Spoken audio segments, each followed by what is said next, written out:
Dear students, इस session में, इससे पहले वाले सेशन में और आने वाले सेशंस में जो कुछ आपको सीखने का मौका मिल रहा है, उसकी बुनियाद पर आप वीडियो को लाइक कीजिए, सब्सक्राइब कीजिए और साथ ही साथ बेल आइकन दबाइए ताकि आने वाले वीडियोस आप तक पहुंच सके।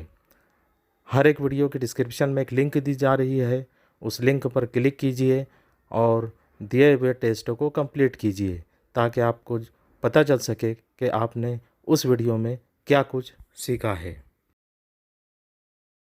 डियर स्टूडेंट्स, अब तक के सेशन से में जो कुछ हमने सीखा है उसकी बुनियाद पर आने वाले सेशंस में हम जुमले बनाना सीखने जा रहे हैं।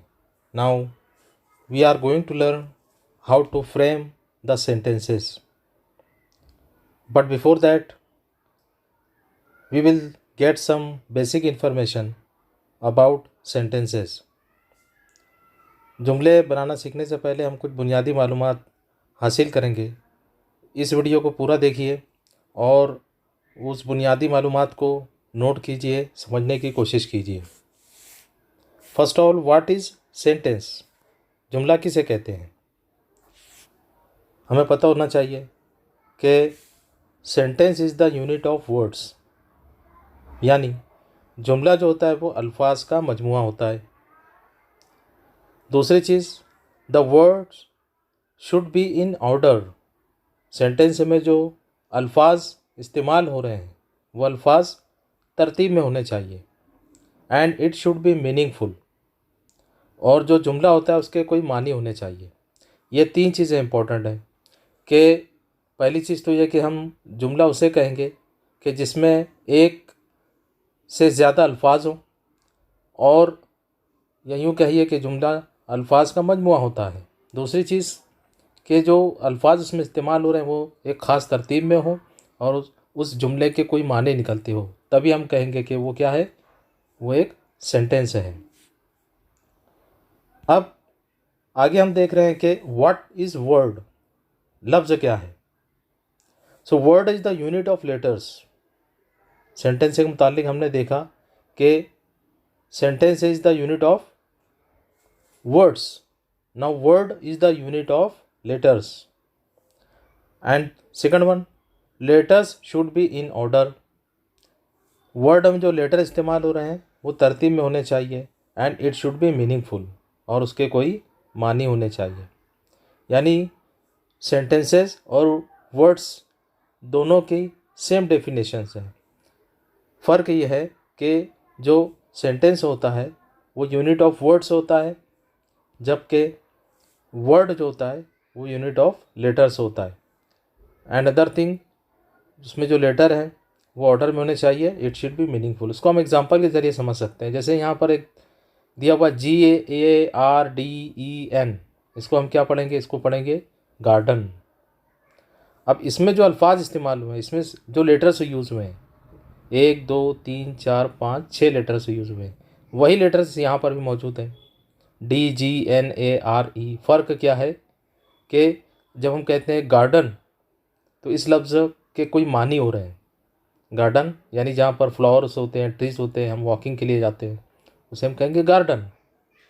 अब इसके मानी क्यों निकल रहे हैं? इसलिए निकल रहे हैं कि इसमें जो लेटर्स यूज़ हो रहे हैं उसकी एक ख़ास तरतीब है।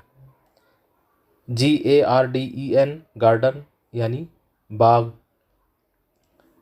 लेकिन यहाँ पर हम इसे लफ्ज़ नहीं कहेंगे, हालांकि इसमें भी वही वो लेटर्स यूज़ हुए हैं, लेकिन फ़र्क यह है कि ये तरतीब में नहीं है। इसी तरीके से अगर हम सेंटेंस से देखें तो यहाँ पर सेंटेंस है, the children are playing in the garden. बच्चे गार्डन में खेल रहे हैं। अगर हम नेक्स्ट देखें, playing the garden are the children in. Second sentence जो दिया हुआ यहाँ पर उसमें सेम वही वर्ड्स यूज़ हुए हैं। फ़र्क क्या है कि इसके कोई मानी नहीं निकल रहे हैं। और मानी क्यों नहीं निकल रहे हैं? Because this words are not in proper order. ये अल्फाज जो है प्रॉपर ऑर्डर में नहीं है, इसलिए उसके कोई मानी भी नहीं निकल रहे हैं। तो ये आप अच्छी तरीके से ज़हन नशीन कीजिए कि वर्ड में जो होता है वो यूनिट ऑफ लेटर्स होता है, सेंटेंस यूनिट ऑफ वर्ड्स होता है, और दोनों के लिए कि वो मीनिंगफुल होना चाहिए, और मीनिंगफुल तभी होगा जब उसके कोई मानी निकलते हैं। नेक्स्ट, पार्ट्स ऑफ सेंटेंसेस, यानी जो जुमले होते हैं उसके कौन कौन से हिस्से होते हैं। सेंटेंस में जो वर्ड्स यूज़ होते हैं उनके किरदार की बुनियाद पर जो किरदार अदा करते हैं सेंटेंस में, उनको अलग अलग नाम दिए गए हैं। जैसे यहाँ पर एक सेंटेंस है, टीचर आस्क्ड क्वेश्चंस, टीचर ने सवालात पूछे। अब इस सेंटेंस में 3 वर्ड्स यूज हुए हैं, टीचर, आस्क्ड, क्वेश्चंस। टीचर यहाँ जो वर्ड है इसे हम कहेंगे सब्जेक्ट, आस्क्ड वर्ब और क्वेश्चन ऑब्जेक्ट। अब यहाँ पर आप इसको ये याद रखिए कि सब्जेक्ट जो होता है वो हु का जवाब होता है। जैसे अगर हम यहाँ पर पूछे हु डिड आस्क क्वेश्चन या हु आस्क्ड क्वेश्चन, तो जवाब रहेगा टीचर। तो टीचर यहाँ पर सब्जेक्ट हुआ। The answer will be subject. Whenever we will ask question by who, the answer will be subject, उसका जवाब सब्जेक्ट रहेगा। अब वही sentence, the teacher asked questions, देखिए अभी टीचर क्या हो गया, सब्जेक्ट, आस्क्ड वर्ब और क्वेश्चंस ऑब्जेक्ट। सब्जेक्ट यानी जो काम कर रहा हो, जो काम किया जा रहा हो, वर्ब, और जिस पर काम हो रहा हो, जिस पर एक्शन हो रहा हो, उसे कहते हैं ऑब्जेक्ट। सब्जेक्ट उर्दू में कहते हैं file, by which action is taking place, जिसके ज़रिए अमल हो रहा हो। इसी तरीके से वर्ब फेल, उर्दू में कहते हैं fail, the action which is taking place, यानी वो काम जो अमल में आ रहा हो, जो अमल हो रहा हो, उसे कहेंगे verb. And object on which action is taking place, जिस पर के अमल हो रहा हो, उसे कहेंगे मफूल। तो यहाँ पर 3 चीज़ें फिलहाल आप याद रखिए, subject, verb and object. Now there are 2 types of objects. Objects की 2 किस्में हैं। Now see this sentence, the teacher asked questions to the students. यहाँ पर टू द स्टूडेंट्स ऐड किया गया है। Now here the teacher subject, asked verb, questions object and to the students indirect object. अब indirect object actually क्या होता है कि ऑब्जेक्ट जो होता है उस पर सब्जेक्ट का डायरेक्टली एक्शन होता है और ऑब्जेक्ट पर इनडायरेक्टली होता है, बराह रास्त। अब यहाँ पर हम अगर सब्जेक्ट के लिए देखें तो हु का जवाब में सब्जेक्ट आता है, और जब व्हाट से सवाल पूछा जाए तो ऑब्जेक्ट होगा। जैसे what did the teacher ask, तो जवाब रहेगा क्वेश्चंस, तो हियर क्वेश्चंस इज ऑब्जेक्ट।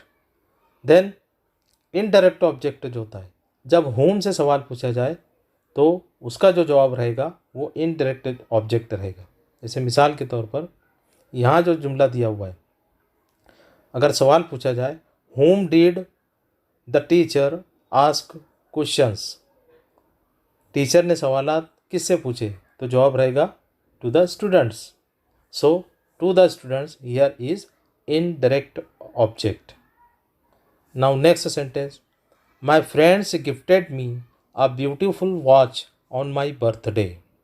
अब देखिए यहाँ पर my friend is object, sorry subject जो काम कर रहा है, gifted verb, me indirect object, a beautiful watch direct object. Same वही मिसाल है जो हमने यहाँ पर ली थी। अब इस सेंटेंस में ऑन माई बर्थडे, तब फिर ये क्या है, अब इसको हम समझेंगे। My friend gifted me a beautiful watch on my birthday. Now underline words जो है on my birthday, this part of the sentence is called adjunct. इसे क्या कहते हैं, एडजंक्ट कहते हैं। अब एडजंक्ट क्या होता है, this part of the sentence says something which is not important or necessary to complete the sense or meaning of the given sentence। यानी ये जो अंडरलाइन पार्ट है, अगर हम इसको हटा भी दें तो सेंटेंस के मीनिंग कंप्लीट हो जाते हैं।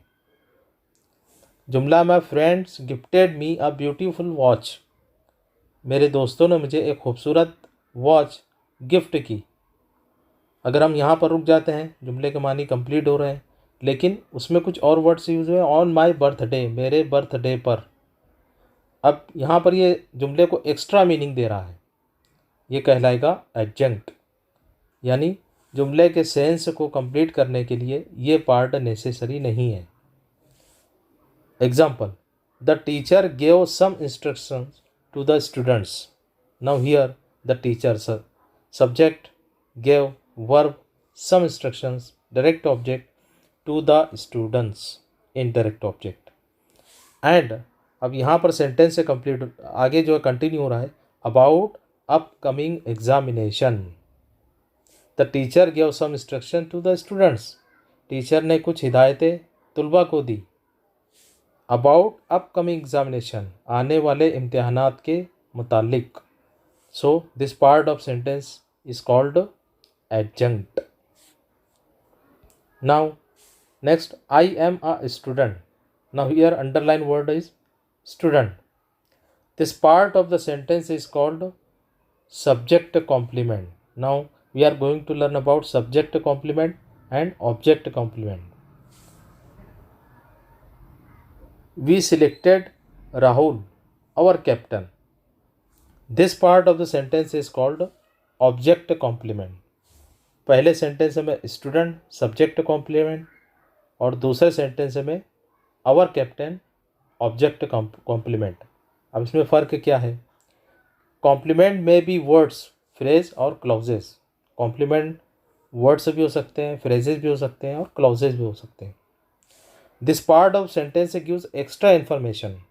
ये जो जुमले का हिस्सा होता है ये एक्स्ट्रा इन्फॉर्मेशन देता है अबाउट द सब्जेक्ट और ऑब्जेक्ट, सब्जेक्ट या ऑब्जेक्ट के बारे में। अब पहले सेंटेंस में आई एम आ स्टूडेंट, यहाँ पर स्पीकर कौन है, बोलने वाला, सब्जेक्ट कौन है, वो है आई। तो यहाँ पर स्टूडेंट कौन है, आई है, यानी सब्जेक्ट है, इसलिए इसे कहेंगे subject complement. We selected Rahul our captain. In this sentence subject is we and object Rahul. Our captain, हमने राहुल को हमारा कैप्टन सेलेक्ट किया। तो यहाँ पर कैप्टन कौन, Rahul, means object, therefore it is called object complement.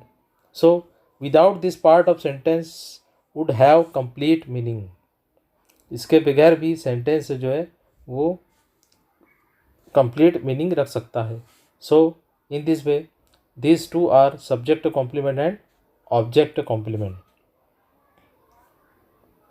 Now subject and predicate. Taj Mahal is one of the beautiful structure in the world.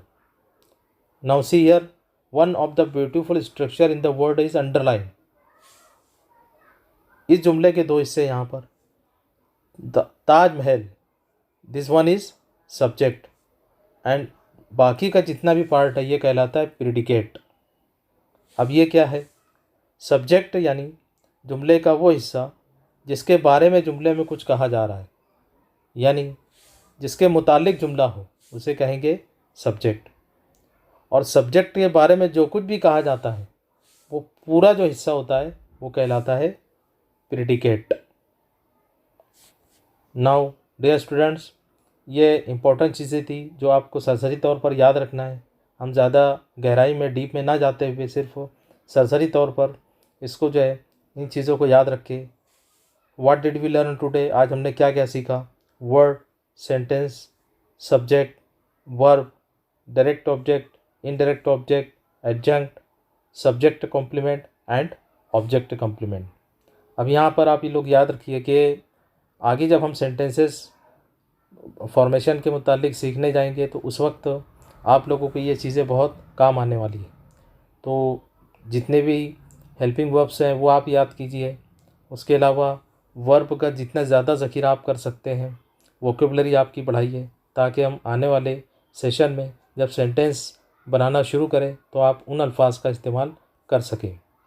Now complete the given test by clicking on description link.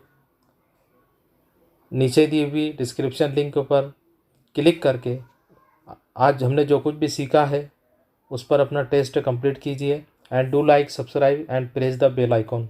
Now see you in the next session.